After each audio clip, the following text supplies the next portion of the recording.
I'm low key so worried on doing this topic. We're gonna react to the video. I was going through all my notes, which was way too many, way too many. And I'm like, it's already almost, well, it's almost 12:30 in the morning over here. And it's a sensitive topic that would really suck if I woke up the same day to find out I get some sort of strike. So you got it. I did minimize it a little bit. We'll see. We're gonna watch Candace dodging accountability, lacking insight.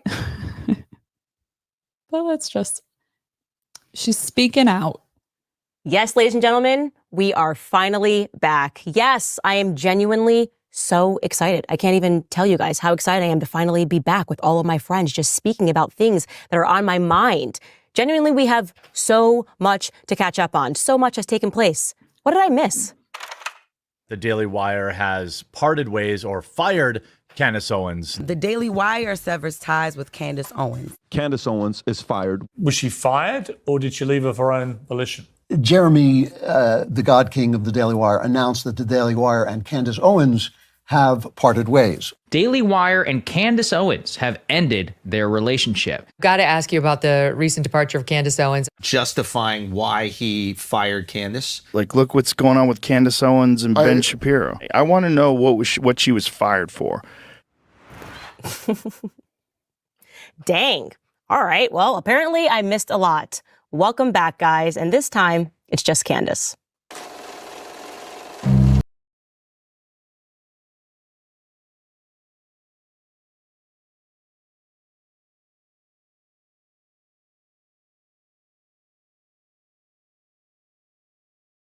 We have to address the elephant in the room. It would be so inauthentic. It would be so not Candace if we did not address the elephant in the room. And there's really just no way that we can pick up where we just left off. You know what I mean? We can't avoid it. The answer is yes. President Joe Biden did, in fact, poop his pants in France the other day. Everyone knows he pooped his pants. You know he pooped his pants. I know he pooped his pants. But especially us moms to toddlers, we know what went down. It's an unmistakable, undeniable squat.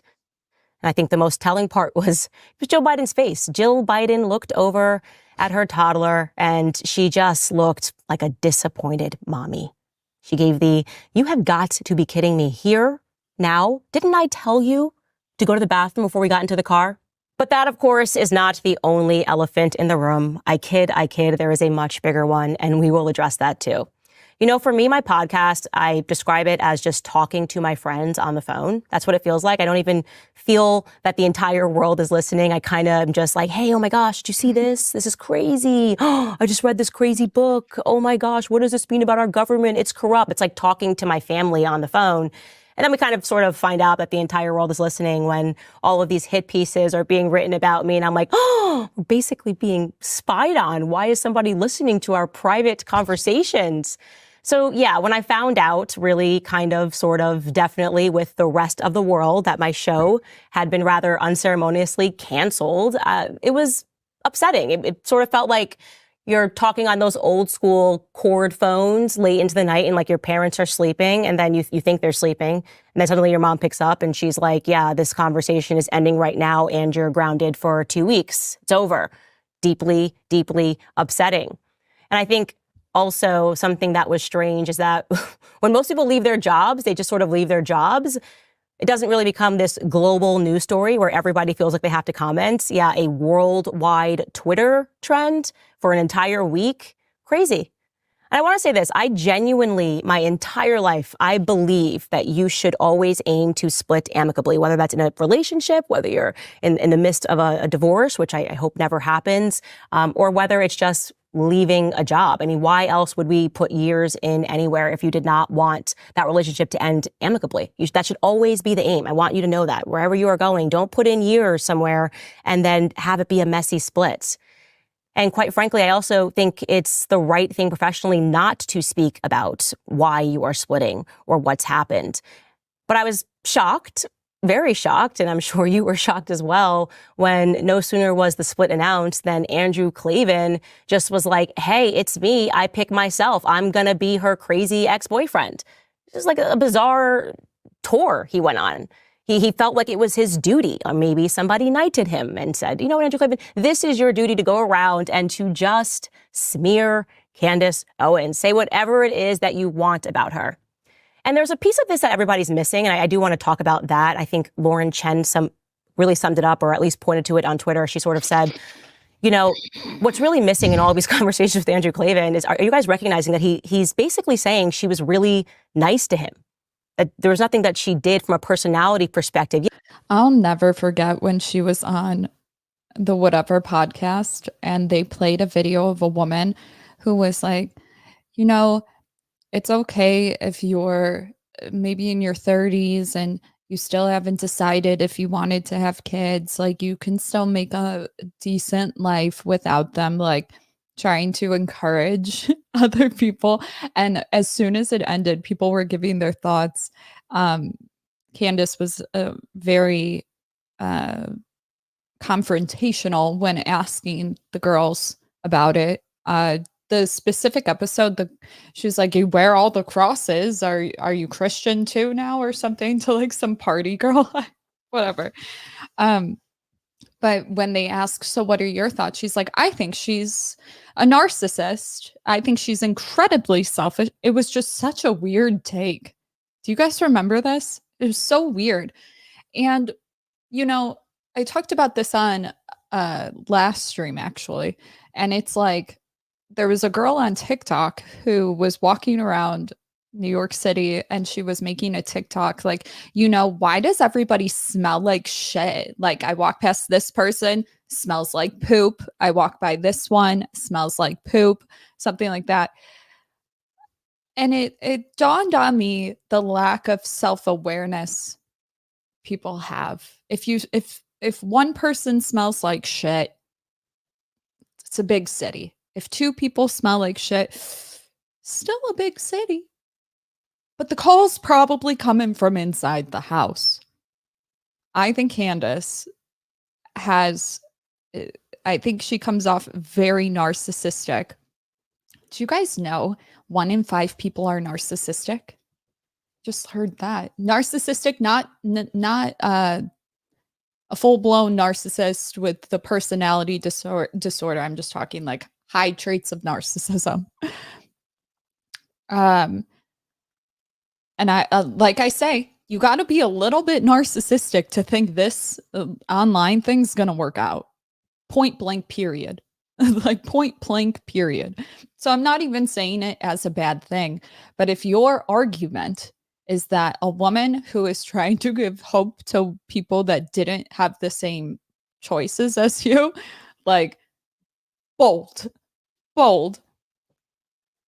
I have criticized Candace for having horrible takes on mental health, mass psychosis, using terms like crazy, retarded, etc. I really don't know her political beliefs. I'm talking strictly like assuming she's like a celebrity commentator. Okay. I have said that she's probably a great mom. I'm not taking that away from her. It's just sometimes I find that, have you ever heard how women are like, I became more right leaning after I had kids? And it's like, you first of all put yourself in a category of people who probably don't align with you on a lot. More on that later. But you're essentially doing that feminist sort of thing by putting like right wing is the right thing because I'm a woman and I said so. Those are the vibes. Okay. Those are the vibes. And I say that specifically because why are we going, what's a better word? Because it's not pathologize, but there's got to be a better word for it. Like pathologize in the sense of adding like this, like gynocentrize or some shit. a political ideology or political stance. Like, I'm sorry, you became more right wing from what I've observed, if you want to even call it that, after you had kids, because you want to have more control over the kids, which is fine. You're the parent. But it's the older I get and the more I understand projection, the more when people call you certain things, it's probably because they hate it within themselves type shit. Not all the time, not all the time. But it's like you can't help but think like I'm sorry, I love moms. I talk about it all the time, but we know that when you have kids, you start to turn into like anxiety ridden, like hypochondriacs within good reason. You're supposed to seek out threats for your kids, but now you justify an entire thing over it. That's just one criticism I have. My main criticisms are on her horrible takes. One of them being another one, like a specific one I can think of. Do you guys remember the girl? That motherfucker back there is not real. Okay. Clearly mental health crisis. Comes out later and even says it was a mental health thing. She was like, I didn't sleep that well. I was not myself, trying to, it's like the email professional language for I kind of had a psychotic break, like honestly, or I was too drunk, one or the other, both mental health related. She said she's seen a lizard. Other things she has said that Britney deserves her freedom, knowing absolutely nothing about conservatorship. And that's a passionate one for me. So I have no good reason other than like you're fucking dumb. Like that's all. Aside from that, she's really funny when it comes to university debates, which are pretty much the easiest debate format when there's a power dynamic at play and you are celebrity status and also pregnant. Okay, that is some power. There is some power. But funny nonetheless. I can't deal with this. Wear a helmet or something. I'm too pregnant for this. Something like that. Aside from that, her takes give very well, this is what I saw on YouTube, so it must be true vibes. Okay. This is what's trending on TikTok, so it must be true vibes. I like the past couple of days, even the mods and I were talking, and I mentioned it the other day, how people have such a confirmation bias, but they won't admit to it. Why? I'm coming here saying I've already had criticisms of Candace, so I'm gonna be a little bit skept, right? Like I already have. I'm trying to give her nuance, but like at the end of the day, that mental health take is my whole worldview. It really is. So it's like never even attempted to. She probably just isn't around it, which is fine. It's got a stigma, but it's like, why do people have such a hard time with this? Why do people have such a hard time with like reviewing something they said? Being like, was this the right thing? Was this the wrong thing? And then just assume it's true because a lot of people will be like, we don't like that in some regard. Well, then it must be true. I hate that argument so much. I hate it. And I have an entire thing laid out. We're going to go over freedom of speech.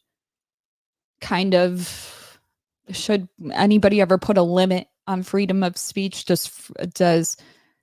Should all speech be allowed? Is all speech allowed? And what is considered, like, do we have a framework to decide if this is incitement, if this is causing imminent harm? Is this causing lawless action that leads to imminent harm? So we'll go over all of it. Because it seems like a lot of YouTubers around this time, predictably so, not by me, by themselves, have been demonetized, have to move platforms, and when the whole fresh and fit debacle went off, it's like it raises the question, is the Matrix really out to get you, or did you just piss off your employers? Do you have the right to say anything to an employer? Like, do they have a right to fire you over it? That sort of thing. I also had a segment, because the entire thing, that the whole drama with Candace was with Ben Shapiro and anti-Semitism. And I had a really comprehensive, really well researched, if I don't say so myself, I never say that, but well researched history of anti-Semitism and why these, like, how do I know when something's anti-Semitic versus a criticism? And why is it that when I criticize a said group, it's all anti-Semitic, for instance? The anti-Semitism has, just to put it briefly, has been well documented for a long time. And something to keep in mind, because I don't know if I really want to go into all of it in this video and then wake up with some sort of, I don't want to be in trubs, okay? Baruch Asha Adonai Eloheinu Baruch Melaham. Okay, I come in peace. I come in peace.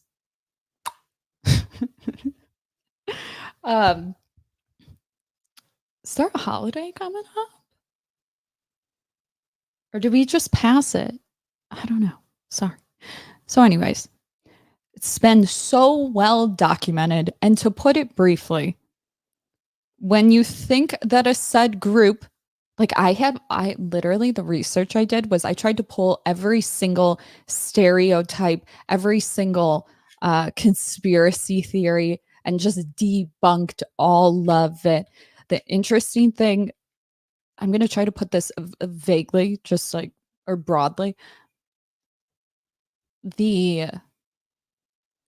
Any sort of thing you have heard about a said group, it's bad because it has another very contradictory myth about it also. I'll give you an example. Torrie loves dogs. Gingers love dogs.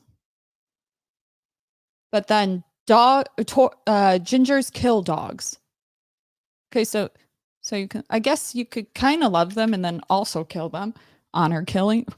That was a bad example. There's no violence involved. I'm just trying to think of something that's like contradictory. Said group runs or is in control of global finance, was persecuted and throughout their persecuted, segregated their entire existence. Okay. They weren't allowed to have specific jobs. They were stripped of their own civil rights. I don't know if we forget about that. Just saying. I am not talking about any of the recent news. I've stayed away from that topic. Just saying. It is so well documented. I went to a predominantly Jewish high school, which was awesome. I didn't understand the history and education I learned until coming onto YouTube and seeing those stereotypes. They're in a lot of things. They're in things you don't even think they're in. Seriously. And it anything that has to do with finance, land, banking, media, what other ones? Like pretty big things. Environment, babies, a lot of stuff. And I think people have a hesitation to talk about certain hate crimes that have happened on, which I understand, on YouTube. I documented very recent ones that were there's a direct correlation between what was said and the beliefs and the ideologies to the hate crime. And you're like, well, Torrie, how the fuck did you do that? Well, idiots write manifestos. And when you see somebody that writes a manifesto that consists of something like, it's all about the quote, It's all about the birth rates. It's all about the birth rates. It's all about the birth rates. It's all about the birth rates. If you don't think that it's about the birth rates, you're delusional. End quote. Okay. Just like, it's like somebody clearly got that from some sort of maybe alt-right, if you will, because you can talk about that stuff and be moderate, but you know what I'm saying. You already know. I don't want to go into it too much. But anyways, Candace, this is going off. Should not have had a Red Bull. Fuck. Let's have her. Guys, if I ever get fired and I come on YouTube and can I just, okay, I hate when people are like, well, what's a good apology? There is no good one, but there's such a difference between it's so good to leave amicably. I don't know why he was acting like an ex-boyfriend instead of, you know what? I took an extra $1 from the register. I rounded up and technically I stole. That's probably, you could do a little bit. I stole. Would have been a better one. I'm not saying she did that, but there's like such a difference in transparency and authenticity that we don't have a clear line for it, but I think we know it when we see it. Like anytime somebody says, I did something because XYZ, I've learned as somebody who's talked about mental health and mental disorders, most people don't think there's ever a justifiable reason to do something you knew was wrong. Even if you were compelled to do it, even if you have a disorder like schizophrenia that affects your thoughts, feelings, emotions, and behavior, nobody cares. Okay. If you know what's right or wrong, you should have done the right thing. So anytime you hear an apology video or I was fired because XYZ, like when they say something, but you hear the but, pisses me off. And I don't even give a fuck that much. Right? Like I did XYZ. This is how I plan to work on it. And that's the best you can do. Is it great in the moment? Probably not. I probably still wouldn't be happy with it. I can admit that. But like willingness to change, making thoughtful thoughtful measures to fix said thing. But man, when we talk about like political commentators getting fired from a network, listen, I worked in nightlife. Shit was cutthroat. You were stepping on other people to get to everybody. If you didn't, it was just a matter of time before you got fired. Either that or you fuck the manager, your choice. Neither are good. So I know what it's like to work in a very toxic, if you will, like manipulative. That's work though. And so when I hear Candace, who represents sort of like the right side, who is anti-feminist in some regard in a weird way, comes off feminist to me sometimes, but when they come on here and try to tone police their former bosses, what really happened? What really happened? If I had to just summarize it, I think she said some anti-Semitic shit, double down on it. And the thing with like people who have narcissistic tendencies is their version of reality always frames them in the right, because they have to control everything. And they always frame themselves in the right. So it's never that they did anything wrong. And my question to that is the people that are spouting, looking for the truth, they must be on the right path because they're getting silenced now. It's such a cop-out. That took me so long to get here. It's such a cop-out. It's the Matrix is after you can just say that you don't do any sort of actual reading. It's okay. Just admit it. There's been so many times where even I'll have like a strong opinion and be like, I literally have no foundation for that. Never mind. Like, I don't know why it is so difficult for people to be like, I said X, this was bad, XYZ. So we already know that she has not. Accountability is kryptonite to Candace. Yeah, that is kind of the big part that I think a lot of people are missing. Lauren Chen is correct. I was nothing but kind and nice and warm to Andrew Claven for years. I had what I would describe as a very good working relationship with him, as I do with everybody. It's important to me to always represent myself professionally, also to always be nice and check in on people's lives. And just a few weeks before this, Andrew Claven was sitting across from me on backstage, asking about my kids, asking us how I was doing, talking to him about the fact that I had had a surgery. I had been walking around in a boot just a little prior to that because I had a surgery back in December. And I think that that is just, I don't know, I don't even want to say it's strange, more than strange. I think it's dishonorable.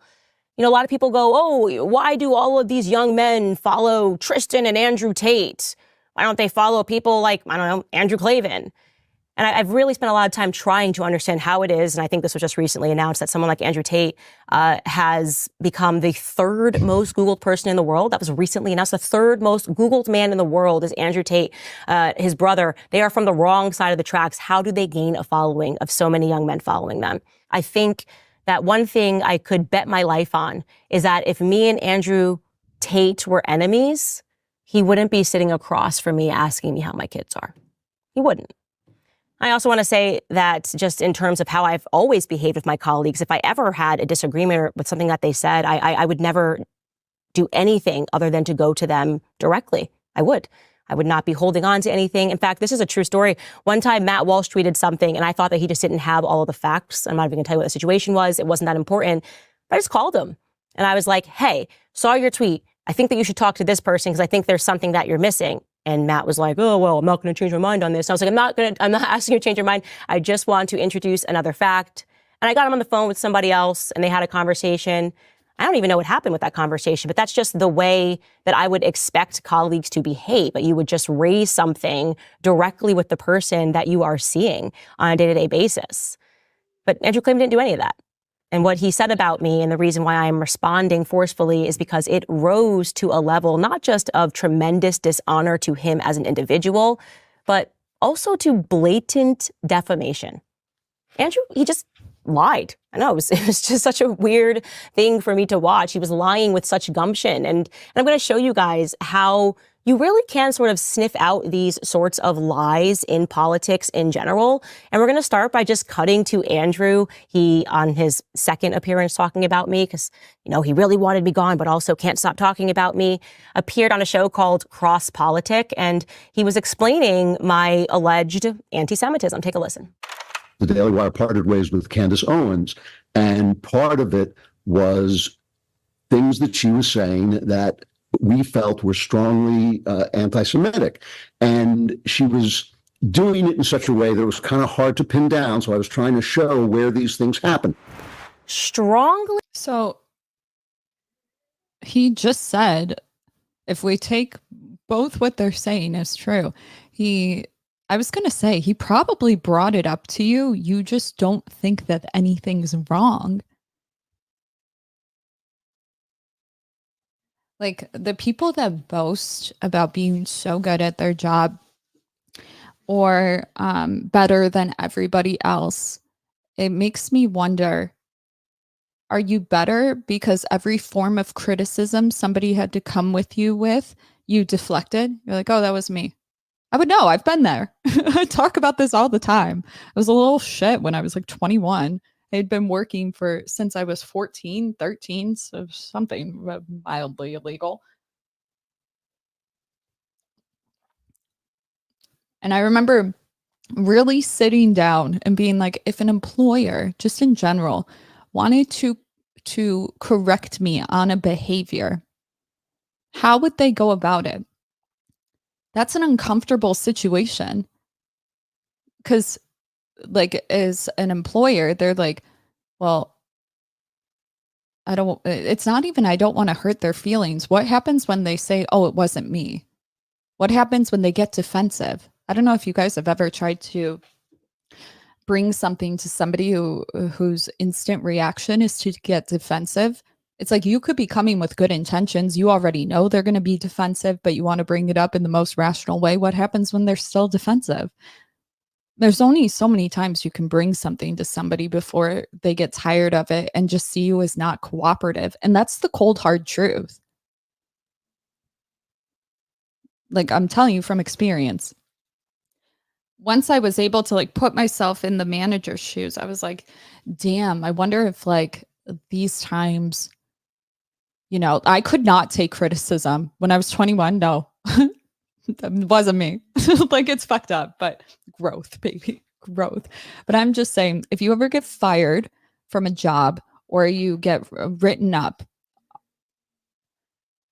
I mean, I work in places where they'll write you up for something random, but it'll be from something else they tried to correct you on, but you wouldn't take the criticism. So they'll just try to like push you out. I work in nightclubs. Okay. It's different. It's not really regulated well, whatever. But my point is that this person probably tried to educate Candace, and Candace was either was fine in the moment, like, oh, okay, yeah, but then spewed hateful shit again. If you guys were an employer for a specific political audience you're catering to, whatever, and somebody was spewing something that would promote other people of the audience to either get really turned off, right? You lose business. Would you still employ them? I worked at a place where you had to, it was a restaurant, like a Hooters. They took a photo of you before you even interviewed, and they had to send it to corporate, and you had to make sure that you fit the image. And maybe you come back later to interview again, you get hired, whatever. It could be a month later. But if you look different than the way that they took that photo, they have legal, they have like it's okay for them to legally fire you. You don't fit the image that they hired you on. If you got fat, you had 30 days with a written thing to lose the weight. After 30 days, then what? And they would have resources like free gym memberships, skinny meals. It'd be like chicken breast and broccoli or something that would be comped. It's like, how much can an employer do before you're just not worth the investment? You just aren't. I don't know. Anti-Semitic, but in a way that was difficult to catch. So what we're veering into here now, obviously, is just like Black Lives Matter, giving you a definition of racism. It's in a way that only people with expert eyes can see it. Otherwise, he would just throw up a clip and be like, wow, look at this crazy thing Candace said, how anti-Semitic. This guy's really a racist. He's just like dropping N-bombs. Like, obviously, this person is extremely racist. But when you get to this sort of like, it was done in a way, you just know that it doesn't exist. That they're just going to have to make it up. They got to Jussie Smollett it. You know what I mean? You just got to make it up. And guess what? Like, I know I keep pausing it, but she's literally saying that the things he addressed to her aren't true. He made them up. Like, that is the mentality that's wrong with you. Like, come on, Candace. But Andrew does just that. He jumps into a Hitler hoax. By the way, let me explain to you what I mean when I say a Hitler hoax. We live in 2024, okay? If somebody ever comes to you and says, like, I don't know, I'm a Black person and somebody tied a noose and left it around my neck, that's probably a hoax. It's just people are not tying nooses in 2024, and it just reeks of a hoax. For a Jewish person, Andrew is racially Jewish, if they're trying to sell to you that someone just like jumped up on stage and started being like, yes, I love Hitler, or like, you know, this person was just glorifying Hitler, you're probably being lied to. 99.9% of the time, it's a lie. And they do it because they have built up Adolf Hitler in our school books. They know that we instantly just recoil when we hear, oh my God, this person is supporting Hitler. So Andrew just jumps right into a Hitler hoax. And here is what he says, or at least what he says that I said. Take a listen.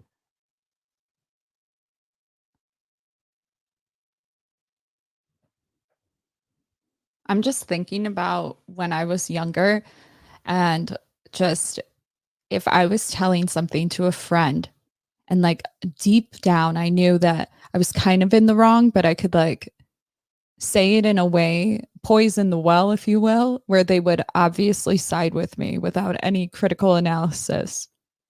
It's giving that.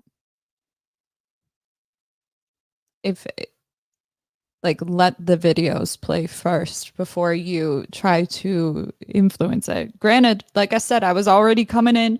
I was like, I already have a bias because of her mental health takes. Okay. That allows you guys as the viewers to have all the information. You're like, hey, I really like Candace's takes. I think she's pretty on point.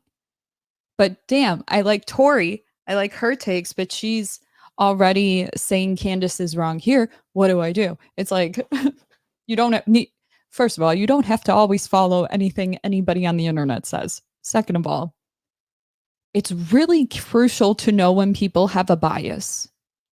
It influences a lot of people's decision making that they probably aren't even aware of. So, like, if you have to already tell us how to think about this Schmittler situation, like, which was a horrible comparison to what you were just talking about with the noose, but when you start saying things like some of those books Hitler burned were so bad, you know, I was shocked. This is something Candace actually said. I was surprised to learn that the books Hitler was burning, or the Nazis were burning, they weren't good books. They were bad books. They were socialist books. Andrew, my friend, Andrew, my former colleague, I just don't know how you can do that. Am I broken? Like, I don't have the ability to lie like that. How could you believe that I got on my platform and I was just like, yeah, no, Adolf Hitler, like when he was burning books, it was great. I just thought it would be totally fine for me to do that. Of course, that's not what happened at all. Actually, I wasn't even talking about Adolf Hitler. It was an episode that I was doing on psychology, and I was talking about how a lot of the people that have brought forth modern ideas of psychology were perverts. And I listed 3 Christians among those psychologists. And the psychologist he's referring to is Magnus Hirschfeld. He happens to be Jewish, but that wasn't important to me. I was just talking about psychology. It was no more important than the Christians that I had mentioned on that episode. Didn't need to mention that they were Christian, just the fact that they were perverts. And so what he's doing here is he was trying to focus on the individual and not the group, not group traits. It's actually defending a pervert, Magnus Hirschfeld, by pretending that he is Adolf Hitler and that I said, oh my gosh, it's so great that his books were burned. No, I just introduced a fact, an actual fact that lives on the Holocaust Museum website. It's a fact that Magnus Hirschfeld's Sex Institute was burned to the ground by student protesters. Literal fact from the Holocaust Museum website. And here's what I actually said thereafter. In my view, he's a pervert.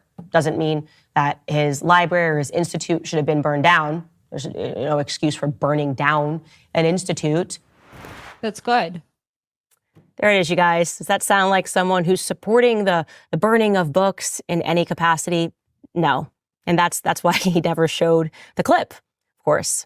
Am I supposed to believe that he didn't have access to the clips and the statements that I made at the Daily Wire? That he's not subjected to the same fact-checking process that I was subjected to every day that I was at the Daily Wire? Maybe they didn't tell her that some of her takes were just like really bad. That he just couldn't find out what it was? That's important. Like the way that she worded it too. Does that mean you should burn down? That's the incite violence. We'll go over it. Did I actually said? Of course he could.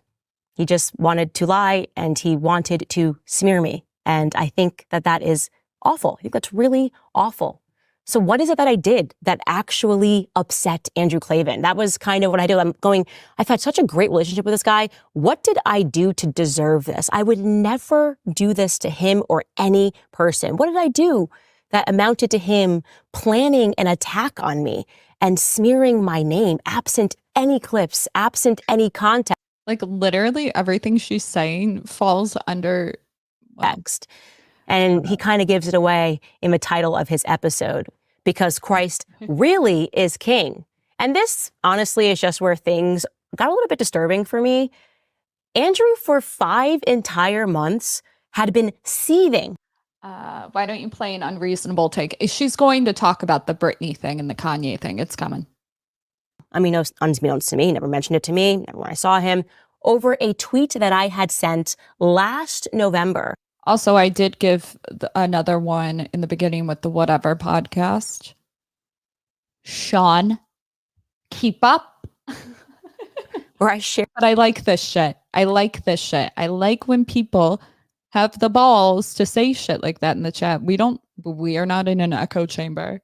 Shared a Bible verse. And I ended the Bible verse, here it is, take a look at it, by saying Christ is king.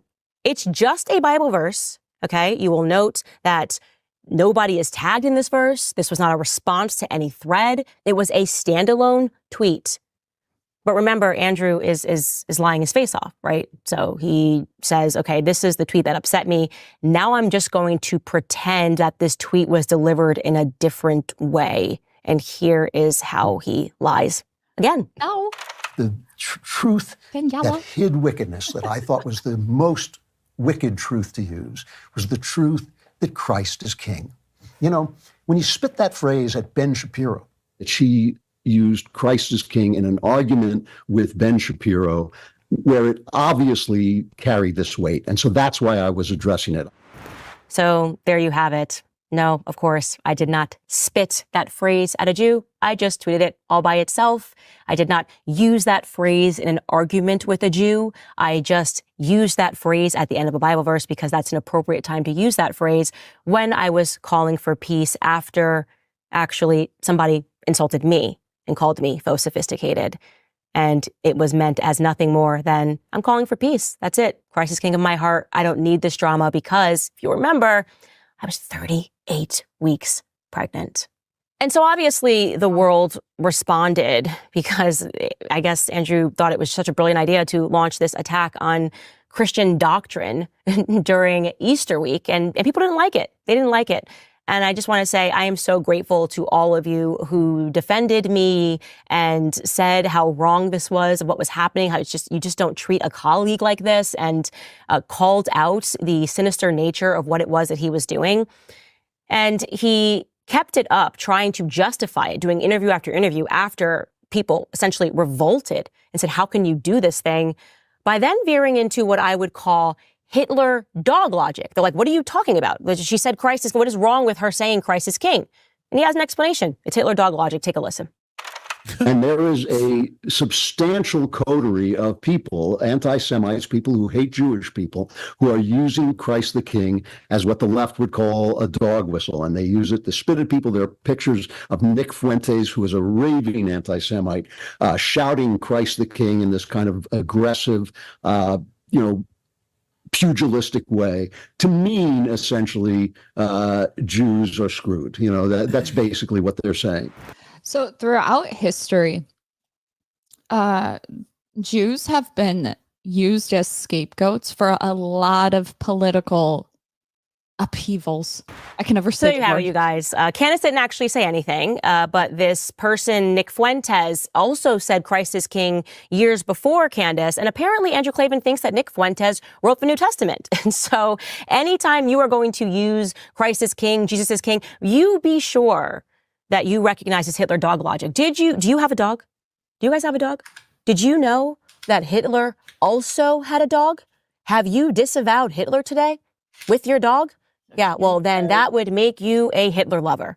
That is straight up leftist logic. And I love how he attributes that to the left. He's like, well, the left would call this a dog whistle. Apparently the woke right would call that a dog whistle as well, a Hitler dog whistle. You're just basically attaching me to someone for absolutely no reason throughout multiple interviews for no other reason than the fact that you personally have issues with that person because of the way that they have attacked you.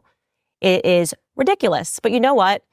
In the scheme of all of this, I can't even be that upset with Andrew because I think he attacked himself in the process. He showed his own character. As he was trying to attack mine, he revealed his own character.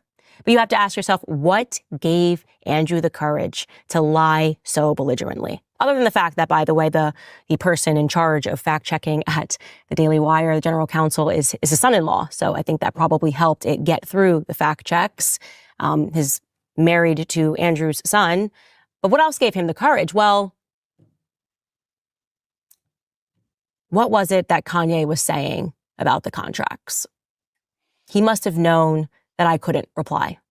He must have felt comfortable knowing that I could not say anything to defend my own name and my own honor, but he tripped into something different when he started lying on me in a way that rose to the level of defamation. And so I can defend myself against you, Andrew. I can defend myself against you, and genuinely do not wish bad on you still, because I don't want that on my heart. I don't want vengeance and hate on my heart. I wish you all the goodness in the world. In fact, what I wish upon you is the sacrament of... She's saying defamation because he said things that are going to limit her ability on the extreme end to have work. Do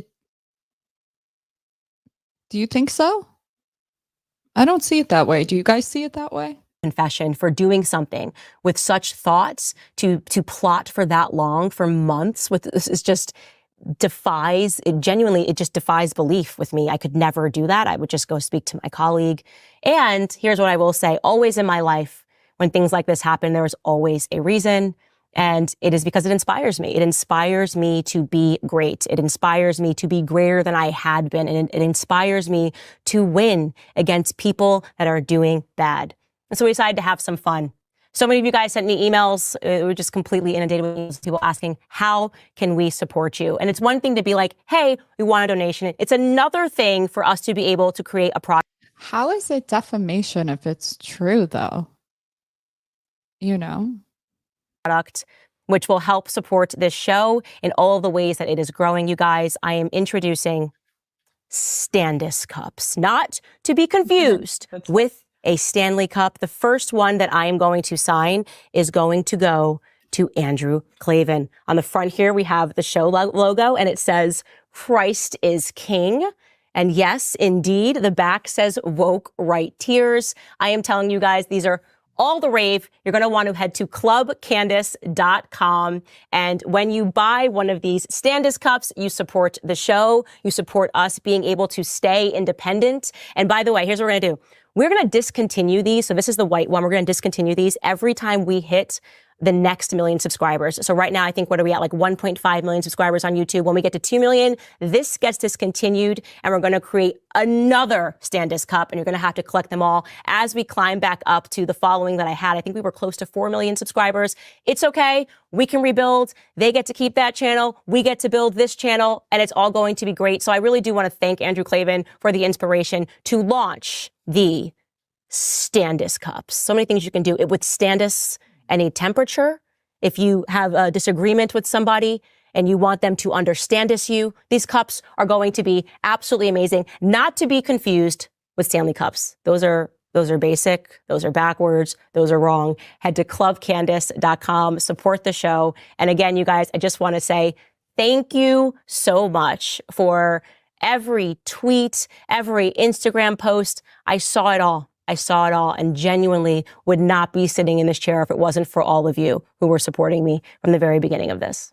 And ladies and gentlemen, that really is all I'm going to say about that if my crazy ex-boyfriend, Andrew Claven, can keep his mouth shut.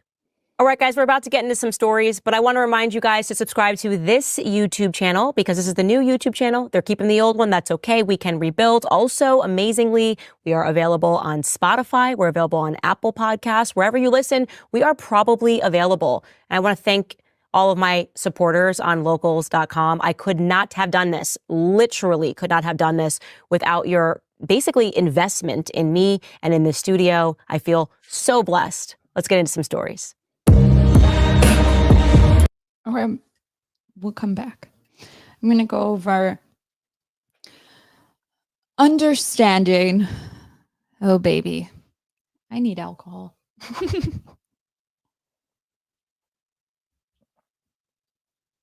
Balancing the protection of free speech. I have coffee too. Ew. With the need to prevent harm caused by misinformation.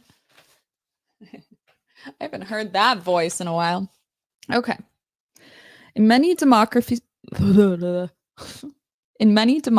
such as the US, freedom of speech is protected by the Constitution, the First Amendment. The protection ensures that individuals can express their opinions and ideas without government interference. International human rights instruments, such as the Universal Declaration of Human Rights, Article 19, also protects the right to freedom of expression. Most legal systems recognize that free speech is not absolute. Speech that causes harm, such as incitement to violence, defamation, or false advertising, can be restricted. Courts often balance free speech against the potential harm it may cause. For example, the U.S. Supreme Court's ruling in Brandenburg versus Ohio established that speech can be restricted if it incites imminent lawless action. I'm going to skip because I had them all laid out. Here, wait. Schneck. Shank.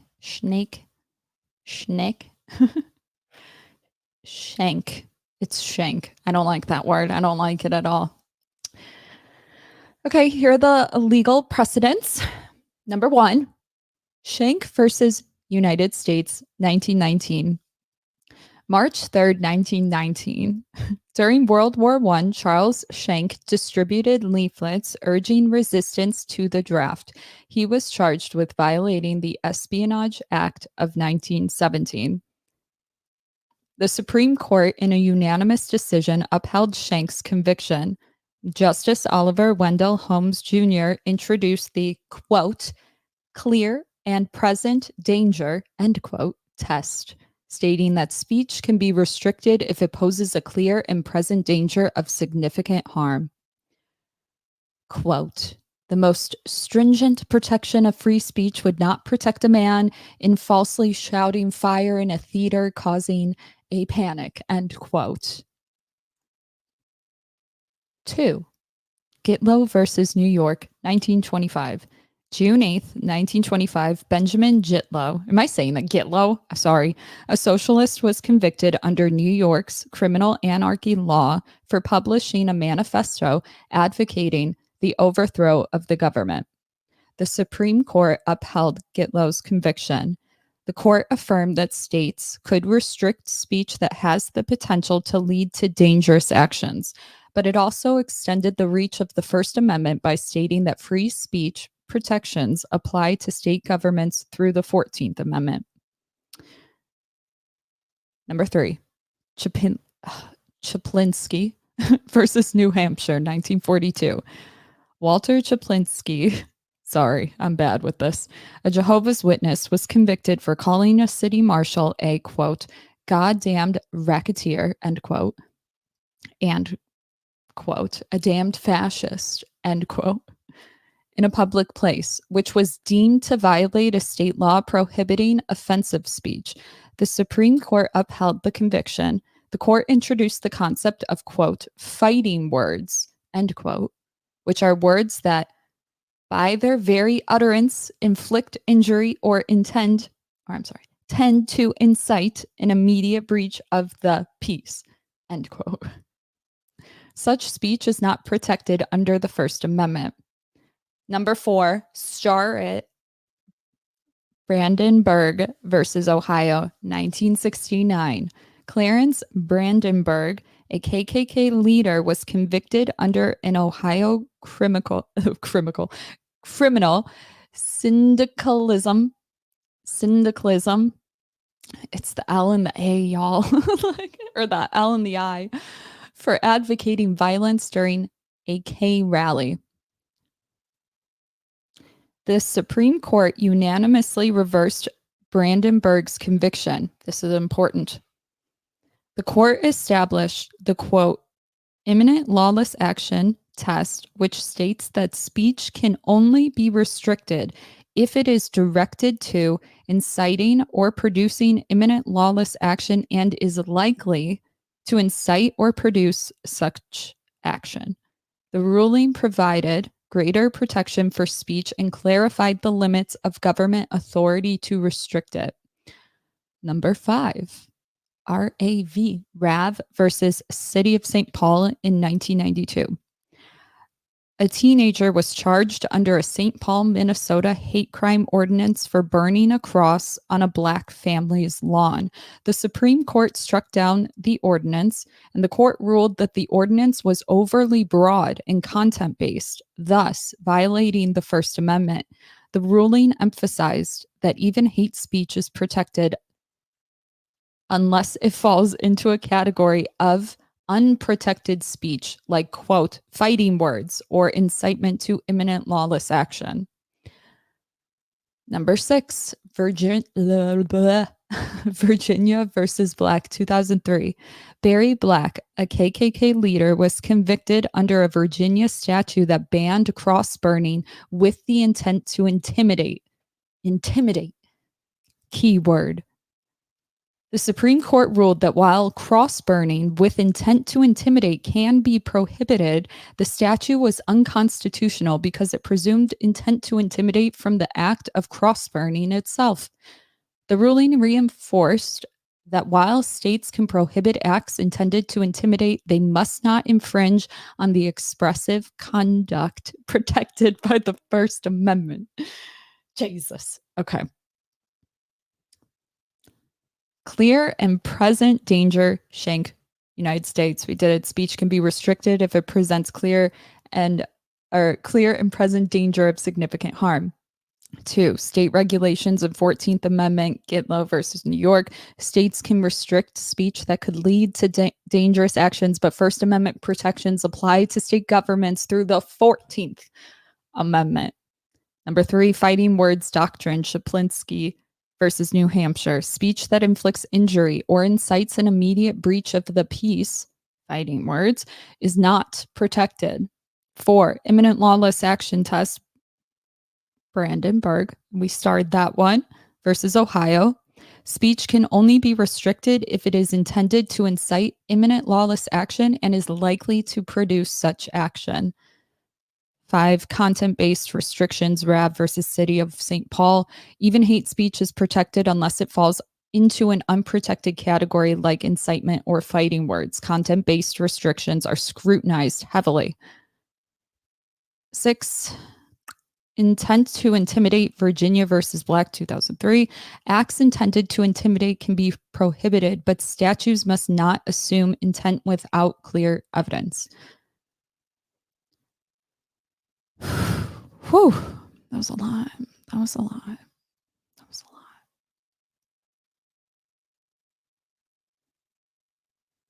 Where's my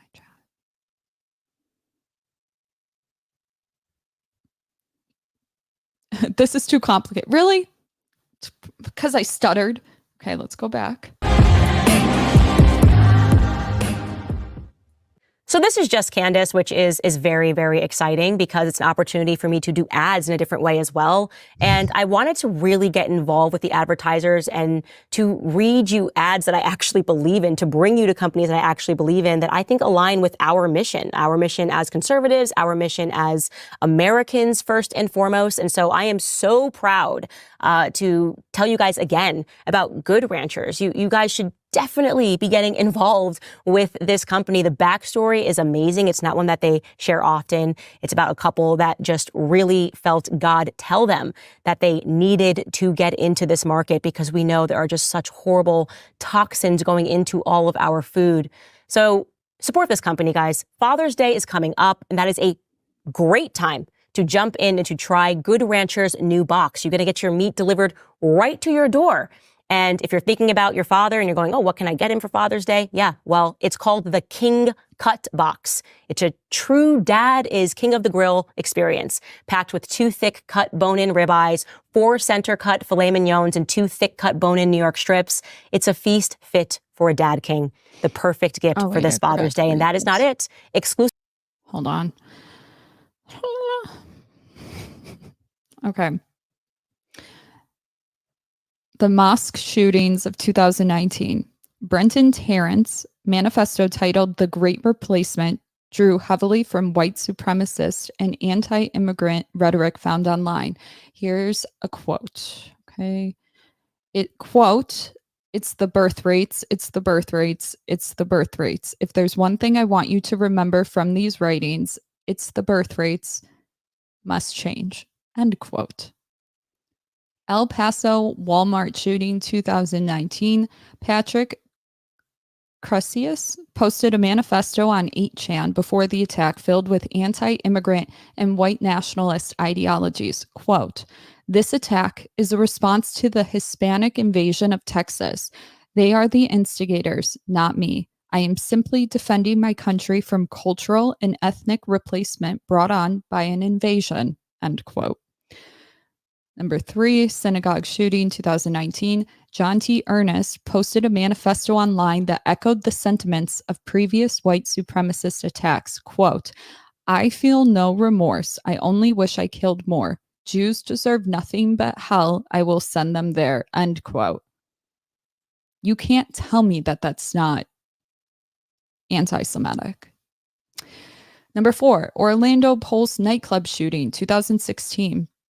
Omar Mateen pledged allegiance to ISIS in a 911 call during the attack, influenced by extremist ideologies he found online. Quote, "I pledge my allegiance to Abu Bakr al-Baghdadi of the Islamic State." End quote. Number 5, Buffalo supermarket shooting 2022. Peyton Gendron posted a manifesto online that drew from white supremacist and anti-Black ideologies. Quote, "We are doomed by low birth rates and high rates of immigration. If you don't think there is a white genocide, you are delusional." End quote.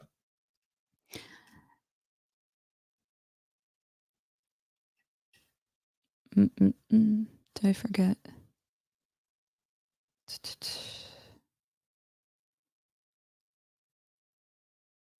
Did we do that? I missed something. Dang it. We're going to have to do this again tomorrow. Okay.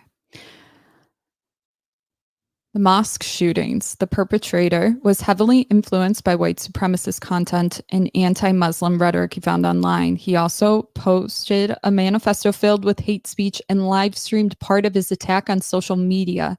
The impact of that hate speech attacked 2 mosques in New Zealand, killing 51 people and injuring 40 others. The attack was a direct result of hateful ideologies he had encountered and propagated online. The Walmart shooting. The shooter, Patrick Crusius, posted an anti-immigrant manifesto on the website 8chan shortly before the attack. The manifesto echoed white nationalist and anti-Hispanic sentiments that he encountered online. The impact targeted a Walmart in El Paso, Texas, specifically aiming to kill Hispanic people. He killed 23 individuals and injured 23 more in one of the deadliest hate crimes in recent U.S. history. The synagogue shooting of 2019, shooter John T. Ernest was influenced by anti-Semitic and white supremacist ideologies he found on online forums like 8chan. He posted a manifesto online detailing his hatred and intentions. The impact: Ernest attacked the synagogue in California, killing 1 person and injuring 3 others. The attack was intended to target Jewish worshippers inspired by the hateful content he consumed online. The Orlando shooting. Shooter had been influenced by extremist ideologies online, pledged allegiance to ISIS during the attack, having been radicalized through the online propaganda. Attacked, killing 49 people and injuring 53 others. The nightclub was a popular spot for the LGBTQ, and the attack was both a hate crime and an act of terrorism. The Buffalo supermarket shooting. The shooter posted a manifesto online filled with white supremacist and anti-Black rhetoric. Hopefully you get the point now. He was radicalized by extremist content found on websites. Targeted a supermarket in a predominantly Black neighborhood in Buffalo, New York. He killed 10 people and injured 3 others in an attack driven by racial hate. These are all instances where they were radicalized online that led to future in-person, real-world violence. I'm going to put all of this on my Substack as well, if you want it laid out.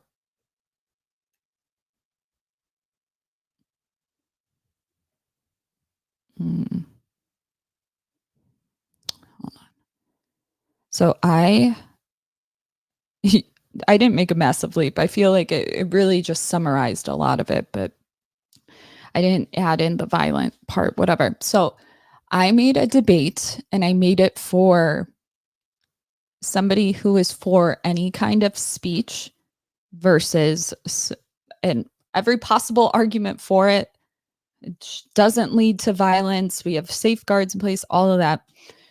But then I also made a separate debate of the opposing. I'm going to put that on the Substack. I'm probably going to read it tomorrow as well. It's already 1:30. I still need to go for a run. Okay. I'm in my fit girl era. Thank you for all the hate, Sean. Love you. Catch her in the Rye. Oh, God. Put all this in the comments below. Subscribe, like the video. Sorry for starting late. We're going to do it again tomorrow. Okay, bye.